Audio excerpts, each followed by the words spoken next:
everybody, an old man's talking.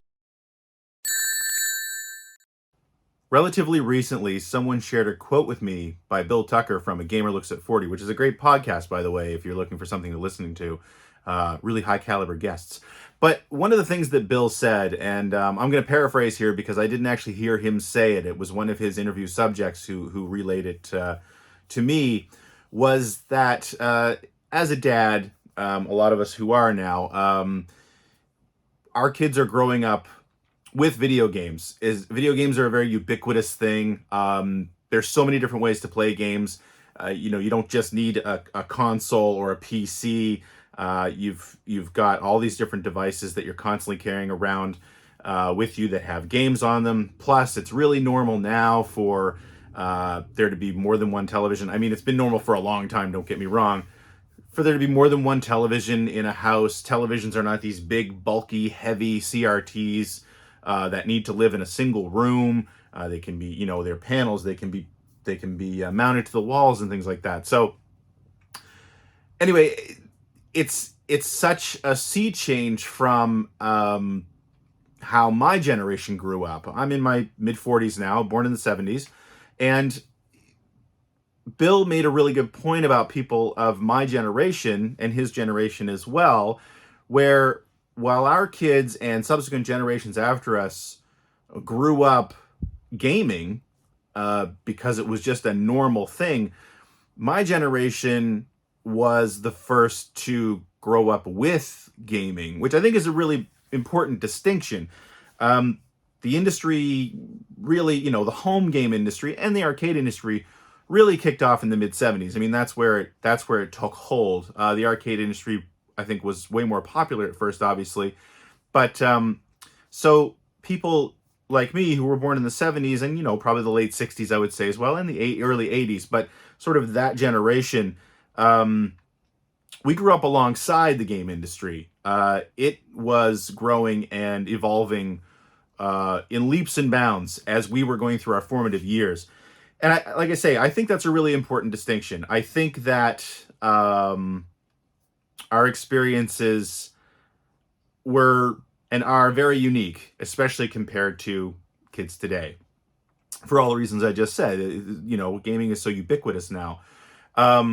So what I'd like to do with this series, because if you watch Generation 16 or if you've listened to me rant about things or listened to Player One podcast, you know that to me, context is a big deal. And being an older gamer who's been in the public eye in various ways since the late 90s, I've been asked, you regularly get asked or you get interviewed about sort of your gaming history and what were your formative moments as you, how did you get into gaming and what made it important to you? Why did you pursue it as a career? What was sort of the catalyst for that? And I think people who haven't reached out and asked that question, there might be a fair amount of people who are really interested in that too. So that's what this series is going to be all about, is me going through sort of my console gaming history. My PC gaming history, I didn't really get into PC games till the late 90s because we didn't have one. But as far as video games are concerned, for me it was somewhat arcade, but mostly consoles. And so that's what I'm here to talk about today. So we're going to start at the start, obviously. And today I want to focus on the Atari VCS, or the Atari 2600, as it came to be known, which was, I'd say it wasn't the first game console on the market, but it was, I think, the most pivotal one to come out in the first generation. Because I think the Fairchild Channel F came out before it. But yeah, so while there had been Pong machines, and I believe it was the Fairchild or it was the Odyssey, I forget which, there were systems that did use game cartridges. The VCS was the one that really popularized that whole idea. And unfortunately, I don't have one here to show you. I'll be cutting this in with some different visuals. But sort of, for me personally, again, I'm trying to do this through my own lens. I don't remember a time from my childhood when we didn't have some sort of video game console in the house. And my earliest memory was the Atari VCS. We had what was called a heavy sixer. So it was the big heavy. It was the heavier version. It had the six silver. They weren't buttons; they were switches on the front with the cartridge slot right in the middle. The wood grain on the front, and we had that. And it wasn't constantly hooked up to one of the televisions in the house, but it was pretty constantly hooked up to one of the televisions in the house. So I don't have a memory of a time before we had some kind of video game console in the house, but it was the 2600. And something that I really wish I'd done before my dad passed away a few years ago was talk to him about that, because he would have purchased it. My parents were divorced, and the 2600 stayed with us, so it wasn't, important enough for my mom to take with her. But anyway, I've never asked my father. I never got to ask my father why we had it in the house. And a sort of a small selection of games. We had I think we had Pac-Man, we had Dodgem, we had Combat, because I believe that came with it at the time. We had a few different games. But I asked my mother more recently if she remembered when and why we would have had an Atari 2600 in the house. And she didn't remember exactly when it was purchased either. She knew that my father had purchased it. And the theory that we came up with was when I was born in 76, and my dad was the oldest of four kids. So he was in his late 20s when I was born. And he had a younger brother. I had a younger sister and two younger brothers, but he had one younger brother who I'm named after, who was 18 at the time. So he was 18 when I was born. And sadly, my grandfather passed away a month and a half, no, less than a month and a half, like 3 weeks after I was born. A month and a half, approximately 6 weeks after I was born. So my father, while he was a new father, was also sort of took on the role. He and my uncle were quite close anyway, but he kind of took on the role of surrogate father to my uncle, who again was only 18 at the time. So our theory was that, of course, in the late 70s, there was sort of Atari mania. You weren't a video game nerd to like video games. And I think a lot of people actually forget about that, is that things like Pong, like that stuff, those early video games were showing up in bars a lot. And I mean, Pong was tested. Atari famously tested a lot of their games in a bar. And one of the reasons it was called out that it was so successful was because you could, if you were out with a date at the bar, you could play Pong together. It was something that you stand shoulder to shoulder. It was sort of an excuse to do something together and to maybe touch a little bit and that sort of thing. It's a similar concept to Nintendo. At one point, famously made love testers, and of course in Japan there was a lot more. It was a lot more conservative. So like if you were out with a girl, it wasn't, I'd say, acceptable. This is my understanding. It wasn't acceptable for young people to be holding hands and that sort of thing. But of course, with a love tester, which was just a fun little thing, you would both put your hand on the machine and then you would have to hold hands, and that would complete a circuit, and that was how it worked. So Pong, I mean, it wasn't created exactly for that reason, but it had that effect where it wasn't something you stood alone and played. It was something that couples could play. So again, people who were into video games, I'm not saying these were the same people who were lining up to play Pong or whatever, but it wasn't necessarily like a nerd situation. It was sort of a casual young people night out. You play games if there were games in the bar or whatever. That quickly changed, I think, but what I'm trying to say is that, my uncle wasn't necessarily like a nerd. Like I wouldn't look at him years later and say, oh, that's why we had an Atari VCS. I think it would be more of like a casual purchase. I think my father bought it for my uncle, and I think he probably played it for a while, and then it just sort of lived in our house. So that's what we had. We had an Atari VCS in the house. And while I remember having it, I wouldn't say I was the Atari VCS, the 2600. I'm just going to keep calling it the 2600 so I can stop skipping around on that name. The Atari 2600, I wouldn't say that that's where I fell in love with gaming, but I did enjoy it a lot. And it was something that my brother and I spent time with. Every now and then we would come home. Again, it was on the family TV, big CRT in the living room. And, when we would get home between the time from we got home from school and my father would get home from work, we actually had access to the television. Because again, we had one TV, and that was my dad's. And when Dad got home, he watched the news, and he watched Carol Burnett, and he watched MASH and stuff like that. So before he got home was when we could use the television. It was that was our domain with the television. That and Saturday mornings. Saturday mornings we could get up and watch cartoons, but otherwise my dad was controlling the TV, which I think a lot of people of my generation were in the same situation. Maybe if you had a little bit more money and space, you might have had multiple televisions in the house. You might have had a den or a rec room or something like that in the basement. We didn't. So come home and we turn that thing on and we'd reach around behind the TV because, of course, the 2600 had the RF adapter that had the slider on it between television and video games. You'd slide that thing up to video game, put it on channel 3. That's how we did it. And we'd sit and play Combat, or we'd play Dodgem or something like that. It was a lot of multiplayer gaming.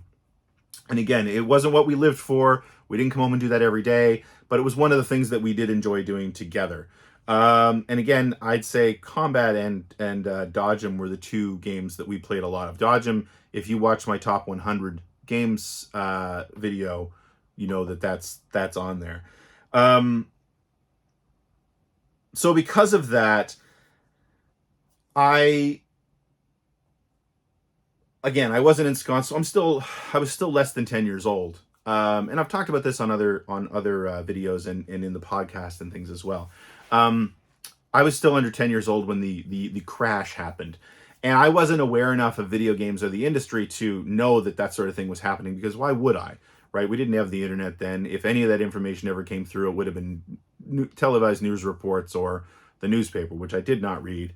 Any news I watched because my father was watching the evening news, and I don't know that there would be a whole lot of discussion on the video game crash on the local evening news. This is, pre-CNN and cable news networks and things like that. So what I do remember about that, though, is having friends. We didn't necessarily have it, but having friends who would suddenly have a big collection of video games. I remember one of my best friends when I was a kid going to his house, and they had, I'm going to call it a cedar chest, and I don't know if people know what that is, but it was just a big wooden chest that they had in the rec room because they had an extra television. That you would open it, and no word of a lie, there were probably a couple hundred loose Atari 2600 cartridges sitting in this thing, and we would just sit there and we play through a bunch of stuff. That's where I got introduced to a lot of the really good games on the 2600, because again, I mostly had access to what we had at home. So stuff like Asteroids, Pac-Man, which by the way I loved. Pac-Man was a mess, don't get me wrong, but I loved it because you could play it at home, and it played close enough to Pac-Man that I didn't care. But yeah, that and like Cousins and stuff like that would have a bunch of games. So I didn't know that gaming was kind of falling apart. I didn't know that it, where I was only a casual fan, I didn't really realize what was happening. All I knew is that they got real cheap, and some of my friends and extended family had big collections of video games all of a sudden. But even though I say that I wasn't super into video games, I must have been into them enough that family members realized it, because I do remember the first video game related birthday gift I ever got, which was a copy of Star Raiders. So Star Raiders was like a pseudo 3D space flight combat sim that was actually on Atari home computers, but it did come to the 2600, and it came with an extra controller, which was a 9-button, I think, 9 or 12-button pad. I think it was 9 buttons that came with an overlay, because, of course, you had the 2600 controller, which was literally a joystick. I have something similar here. This isn't an actual 2600 controller. This is for the Hyperkin Retron 77. But I mean, that's what an Atari VCS controller looked like. This has 2 buttons. You really only had one, so I'm just going to hold that like that. But I mean, that was it. So you had a space flight sim you were playing with a single tall joystick and a single button. That didn't work. So this thing had a bunch of submenus, and the way that they handled that was they released it with an extra, like I said, I think it was a 9-button pad that had an overlay on it. So there was a button for like going to the map screen and navigating around and changing systems and stuff like that. It was really hardcore. Actually, too much for me at that age. I played it, but I really didn't have much of an idea what was going on. I will say, though, that I always thought it was really interesting that the Atari Jaguar, and I don't have a controller there now that I'm thinking about it, but the Atari Jaguar had a similar system, I think, right on the controller, which was absolutely a throwback to them doing this sort of thing with Star Raiders, where you had, I think, again, it was a rubber 9-button pad that you would put overlays on for different game functions. So I must have been into games at least to that point. The other thing I remember about the controller, well, two things. So one of the other things I remember about those controllers is somehow my brother and I broke them a lot. I don't know how we did it, but I almost without fail, every controller I ever had for the 2600 sooner or later would not translate left. You could never go left. And I mean, he and I actually would struggle through games. I remember us playing Dodge 'em, where we just didn't use left on the controller because my dad wasn't buying us new controllers. He didn't care. He didn't care that the thing was broken. But yeah, I always end up breaking them for some reason. But the other thing that a lot of people had, and I know we had, was the Atari paddle controllers, which was literally just a little dial that you could move around. And one of my favorite games ever used that controller was called Kaboom by Activision. Sort of another thing, while I wasn't a huge gamer, I was into it enough to know that if the word Activision was on the screen, it was probably a really good game. And one of my favorites from them ever was Kaboom, which was literally just a big wall with a bomber who would go around at the top and he'd drop bombs, and you had, I think, 3 or 4 water buckets that were in a row, and the whole point was just to catch the bombs in the water buckets. And every time a bomb would hit the bottom of the screen, you'd lose a life, you'd lose one of the buckets. So the game got harder and harder as you failed, which is funny because nowadays you'd think it would actually be in the reverse, until finally you ran out of buckets and the game was over. It was pretty much reverse Breakout. While you were in Breakout, where you were trying to bounce the ball back to break up the wall on top of you, with this one you were trying to catch the balls, literally the bombs, and if you didn't, then you'd lose. But anyway, yeah, that controller was used for a lot of different things. It was actually used for some driving games as well. I don't know if Pole Position did it, but I think like Night Driver used it, among others. So it was really versatile. And I do have a set of those around. Unfortunately, they don't work anymore. But either way, yeah, it's really fond memories of that. I'm going to check my notes here real quick. Excuse me for a minute. So the 2600 sort of had a bigger impact on my life too, at one point, where my mom got remarried at one point when I was very young. And his name was Ken. My stepdad's name was Ken. And they lived out in this really rural area where my mom grew up. And so we would, my brother and I would go out there. And I mean, it was a nice place, but we were city kids. We did go outside and hang out and play and stuff like that. But it was boring. Not going to lie. It was boring to go visit my mom and her husband. But he had a 2600, and he had, again, I'd say this was post-Crash. I think it was post-Crash. And so he had a bunch of games. So, and he would let us sit and play, because I think he enjoyed gaming as well. He would let us sit and play games on his TV, which he had some good stuff. I remember, again, I think he was the one who owned Kaboom, actually. But he also had another game, which was a shooter called Plaque Attack, which, again, I absolutely adored. It was basically you're flying around, you're a tube of flying toothpaste, and there are teeth on the top of the screen and teeth on the bottom of the screen, and the enemies would come in from left and right, and they were different forms of food and candy. And they would either, if they came in at the top of the screen, they would descend, and if they came in at the bottom of the screen, they would ascend, and you were in the middle, and you could switch the direction you were shooting from up or down, and you had to destroy the the bits of food before they got to the teeth, and if they hit one of the teeth, that tooth would rot and disappear, and the game was over when all the teeth were gone, wave after wave. And because you were a tube of toothpaste, with every shot, the size of the tube diminished because it was getting empty, and eventually it could empty out, and you just didn't have a way to keep firing. It was a really great game, one that I still will play every now and then. I'm not any good at it anymore, but I played so much of that at his place, as well as video pinball, which again, if you look at it today, seems really terrible, but I could while away hours playing that game. I don't know why. There was something about it, with its weird ball physics and really sparse screen. It was just something I really loved. And he also, I believe, had Pac-Man, which so much has been written about Pac-Man. Pac-Man was a terrible port. I think it was Todd Porter who created that. I think that was his name. It was a terrible, terrible port. But a lot of us played it a lot. No, nobody was under the assumption that this was the same as the arcade game because we weren't idiots. But you didn't have many options other than driving out to an arcade. And especially when I was out at Mom and Ken's place, that really wasn't an option. You couldn't go drive out to an arcade. There wasn't one around. The closest arcade was an hour or so away. So getting to play Pac-Man, even that weird bastardized version of Pac-Man, was the best, right? It was just the best. I mean, I will say one of the things that okay, back that up a little bit. So I didn't super fall in love with gaming until probably the NES. So there was a little bit of time where I didn't play video games for quite a while, actually. But it's been interesting now to look back. I mean, I have really happy memories of the 2600.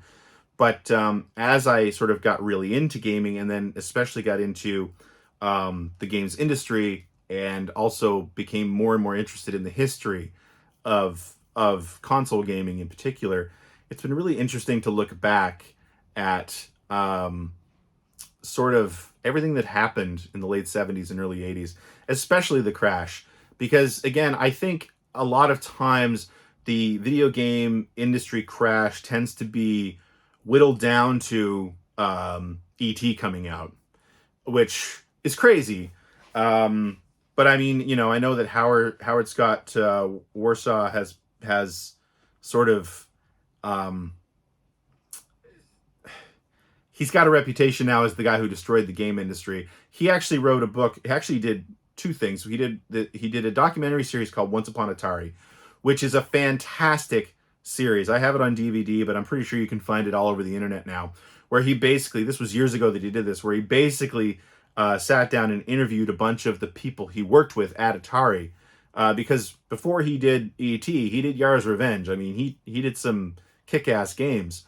But there's a lot of great stories about not necessarily the games that came out of Atari, but working at Atari back in the late 70s and early 80s that I highly recommend.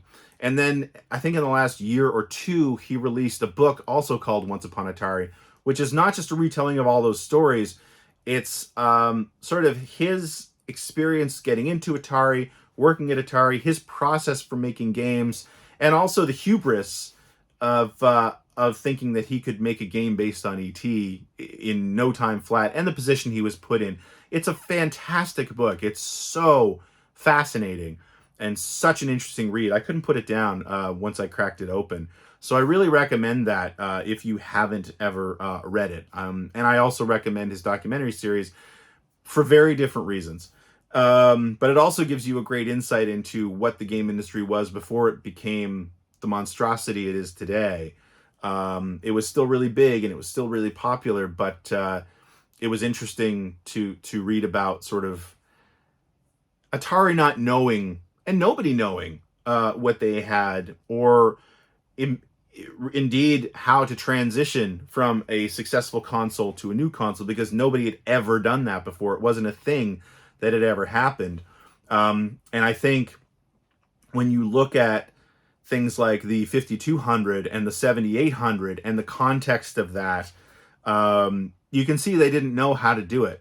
And it's something that they were kind of burdened with at the same time that Nintendo was coming up in the video game space, because Nintendo wasn't burdened with that, although they were eventually when they had to shift from the NES to the Super Nintendo. So they faced a lot of the same problems. So it's really fascinating to sort of read about that, and you know, I had a lot of like, oh right, that makes perfect sense.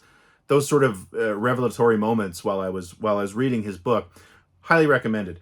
I'm not sure where I was going with that now that I've sort of gone on that little tangent, but anyway, to me, yeah, it's all about looking back at the history and the context of it. And one of the things that really did cause the crash, yes, ET was a problem. So the story of ET, for the most part, is that, again, it was made very quickly. It wasn't a good game. I believe part of the issue was, of course, that they actually manufactured more cartridges than there were 2600s sold through. So even if everyone who owned a system, and at this point there were probably a lot of them collecting dust anyway, even if everyone who owned a system bought the game, they would still have stock. Kind of stupid. But to me, really, the thing that exacerbated and caused the crash was sort of the unfettered and terrible quality third-party games that were coming out. Because again, Nintendo had a very ironclad third-party rule set where, you know, the games had to be of a certain quality, and they didn't, you know, there were a lot of terrible games released on the NES. Sega did the same thing with the Genesis. But the reason that they did that was because in the early 80s and late 70s, when third parties began to exist, and now what I'm saying is when Activision was created and started releasing games, there were no checks and balances in place for releasing games for the 2600. So anybody could put out anything. And it really showed. And what ended up happening, of course, because video games were so hot, they were sort of the fad at the time, that you had places like Purina releasing video games, like about dog food. Like that sort of thing was happening. And there was no stopping it. And when you really look back, Atari had no power over, or was refusing to take control over any of this stuff, to the point that as I was reading through and sort of prepping for this video, I sort of had a moment, and I'm going to reach over and get something real quick. So there were other systems on the market, of course, like the ColecoVision and the Intellivision. And I seem to remember it was the ColecoVision, done by Coleco, that when they came out, they actually released an adapter of some kind that could play Atari 2600 games on the ColecoVision, which was nuts. When you think about that in today's terms, that would never happen. Could you imagine Sony releasing some kind of an adapter that allowed you to play 360 game or 360, sorry, Xbox Series X games on the PlayStation 5 with no deal in place with Microsoft? Like, that just wouldn't happen. But it did happen back then. Now, they got sued for it, and I think they lost. But still, crazy, right? Like, and the whole idea was that, well, the 2600 is so popular. Yes, our system is better, and the ColecoVision was better. But we know that our customers probably have large 2600 collections, so now we give them the option to play it. Crazy stuff. But the other thing, and I've had this sitting in my closet for a while, so this is a Coleco Gemini system, which I've had sitting in my closet for ages. I didn't own this when I was a kid. This actually, I got this from my brother-in-law, who was cleaning out his old cleaning out a closet at some point. He had this, and he just said, like, listen, I've got this thing. I don't even know what it is, but I know you like old hardware. Would you like to have? And I was like, yeah, sure, what the hell. But I looked up, again, prepping for this video, I looked up what this is. So this is a Coleco Gemini. This was made by Coleco, and this came out after that whole lawsuit. But this is a clone. This is an Atari 2600 clone released by Coleco in like 1982. Again, not with Atari's, no deal with Atari, not with their permission or anything. They just put this out on the market. But that was the kind of sort of Wild West situation the video game industry was in, because nobody knew how anything worked. Nobody knew there. Nobody knew how to run the video game industry, which I think makes this generation of game consoles so interesting. Again, from an historic standpoint. And I would say that I probably, while I was interested in this a little bit just for nostalgic purposes, it's been really it's been more interesting to sort of, again, dive in and really look at the stories and sift through this library a little bit more, because while I was into the games, it wasn't a comprehensive interest. You couldn't be comprehensive because there was so much coming out and so much of it was bad, and we didn't have video game rentals back then either, so there was no way to try out this stuff. So if you went to Zellers, which is where I went up here in Canada, to the video game section, and you saw the box for Chase the Chuck Wagon, which was that dog food game I was talking about, you had no idea if it was going to be any good. And for the most part, I didn't have access to video game magazines or anything, so you were going off artist renditions of what the game even looked like. But that was also why you stuck with arcade ports like Missile Command and Asteroids and Pac-Man and Centipede and Frogger. By the way, Centipede and Frogger are also two of my favorite games on the system, because at least they were known quantities. And I think I really started to get more into this in general when I got a chance to contribute to a book, Bitmap Books, Atari 2600 and 7800 Visual Compendium. Again, highly recommend. Bitmap does great stuff, and I think this was one of the first books I got to contribute to from them. And so I discovered a few other games like Night Driver in particular was really important, and Enduro. Enduro was super impressive. Enduro was a pseudo 3D racing game for the 2600, where the whole idea was that you were just passing. You had to pass a certain number of cars.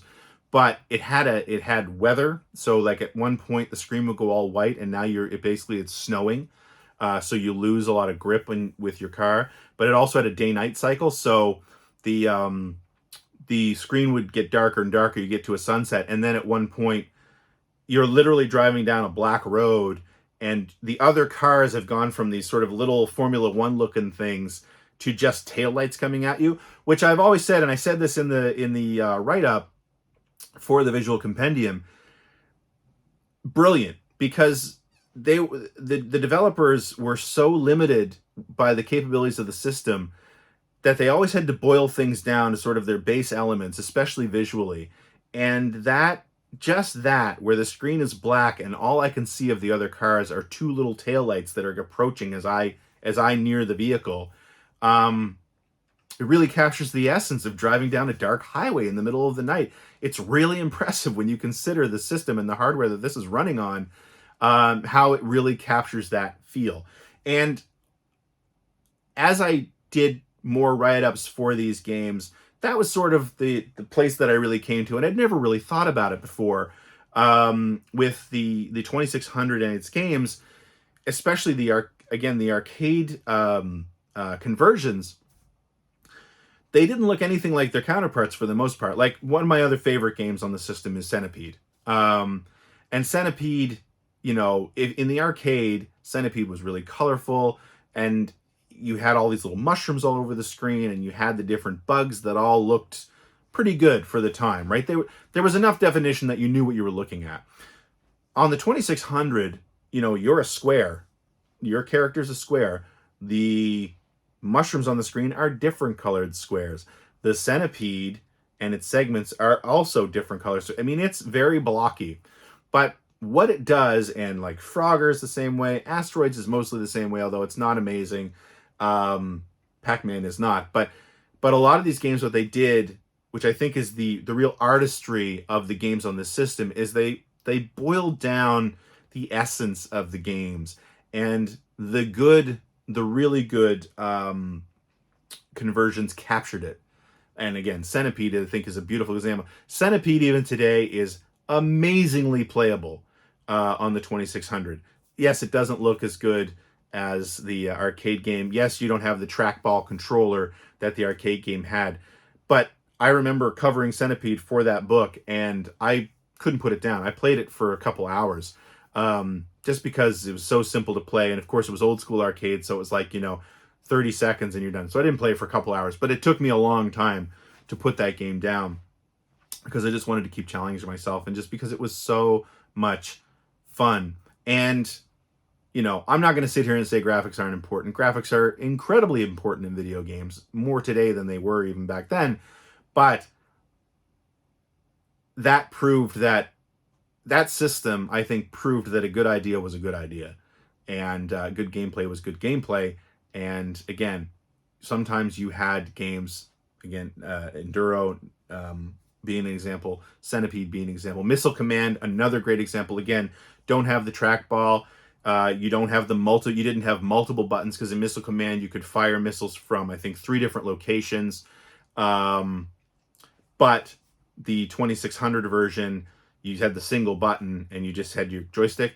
Amazingly playable. I think it was Rob Fulop who and went on to do Night Trap, actually, who converted that game to the 2600. And man, like, you pick that up and play it. I've got the arcade version in a mini arcade out in the den here, and it's fantastic. But you pick up the 2600 version and play it, and you're playing Missile Command, and it is a lot of fun, and it is super addictive. So that was the beauty of the 2600 for me, was that sort of thing, capturing that. And like, I threw together a quick list of sort of my favorite games when I was getting ready for this. And Plaque Attack, Kaboom, Frogger, Centipede, Dodge'em, Combat are all on there. Pac-Man's on there. Video Pinball is on there. Enduro is on there. But I mean, even things like I said, Missile Command, Berserk, Breakout, Asteroids, like, they just captured the essence of those games, and that's what I think was the beauty of it. The other thing that I really fell in love with when I really went back and started playing these games again is, of course, I got out my old cartridges, and I gotta say, man, the box art on these cartridges was fantastic. Like, no, that's not what the game looked like, but I mean, look at that, the Asteroids game. Like, the painter, I think the thing for me is that it reminds me a lot of sort of the old sci-fi novels I used to read. It was sort of the same sort of 70-ish look, painterly visuals. Like, look at that. Super Breakout. That doesn't have anything to do with Breakout, but it's just beautiful art. Beautiful art in a 70s kind of way, like the rainbows and everything like that. That's fantastic.